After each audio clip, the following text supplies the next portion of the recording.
प्रवासी ट्रॅकवर पडल्याची घटना घडली आहे। मुंब्र्याहून सीएसएमटी कडे जाणाऱ्या ट्रेनमधून प्रवासी ट्रॅकवर पडले। प्रवाशांनी खचाखच भरलेल्या ट्रेनमध्ये प्रचंड गर्दी होती। 5 प्रवाशांचा मृत्यू झाल्याची माहिती मध्य रेल्वेकडून देण्यात आली आहे। अधिक प्रमाणात गर्दी असल्याने प्रवासी दरवाजावर लटकून प्रवास करत असल्याने ही दुर्घटना घडली असावी असा प्राथमिक अंदाज व्यक्त केला जात आहे। सीएसएमटी कसारा लोकल ट्रेन दिवा ते मुंब्रा या स्थानकादरम्यान असताना ही दुर्घटना घडली आहे।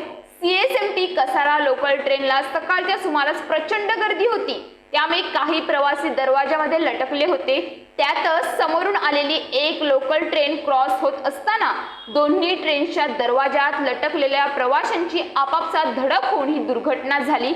मध्य रेल्वेच्या जनसंपर्क अधिकाऱ्यांकडून या दुर्घटनेची माहिती देण्यात आली असून सकाळी 9:30 वाजण्याच्या सुमारास हा अपघात झाल्याचं सांगण्यात आलं आहे। 9:30 वाजता रेल्वे ट्रॅकवर दुर्घटना झाल्याचं कळताच 9:50 जखमी प्रवाशांना रुग्णालयात दाखल करण्यासाठी रुग्णवाहिका घटनास्थळी दाखल झाल्या होत्या, अशी माहिती मध्य रेल्वेकडून देण्यात आली आहे। या दुर्घटनेतील प्रवाशांवर सध्या उपचार सुरू असून त्यांच्या प्रकृतीबाबतची माहिती रुग्णालयाकडून अद्याप मिळाली नसल्याचं रेल्वेकडून सांगण्यात आलं आहे। रेल्वेने जरी मृतांबाबत माहिती दिली नसली तरी या दुर्घटनेत 5 प्रवाशांचा मृत्यू झाला आहे।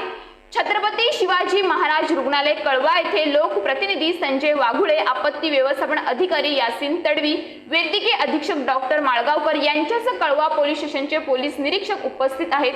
छत्रपती शिवाजी महाराज रुग्णालयाच्या डॉक्टरांच्या टीमकडून सर्व जखमी प्रवाशांवर युद्धपातळीवर सर्वांवर उपचार सुरू आहेत, अशी माहिती प्रशासनाकडून देण्यात आली आहे। दरम्यान या दुर्घटनेमुळे मुंबईकडे जाणाऱ्या लोकल गाड्या 10 ते 15 मिनिटे उशिराने धावत आहेत। रेल्वे वाहतूक विस्कळीत झाल्याने डोंबिवली स्टेशनवर प्रवाशांनी मोठी गर्दी केल्याचं पाहायला मिळत आहे। दरम्यान भविष्यात अशा दुर्घटना होऊ नयेत यासाठी लोकल ट्रेनला आपोआप बंद होणारे दरवाजे बसवण्यात येतील, असंही मध्य रेल्वेच्या जनसंपर्क अधिकाऱ्यांकडून स्पष्ट करण्यात आलं आहे। दरम्यान दोन्ही लोकल गाड्या होत्या, पुष्पक एक्सप्रेसचा काहीही संबंध नाही। दोन्ही लोकल जात असताना दारात लटकत असल्याने हा अपघात झाल्याची माहिती एका जखमीने सांगितलं।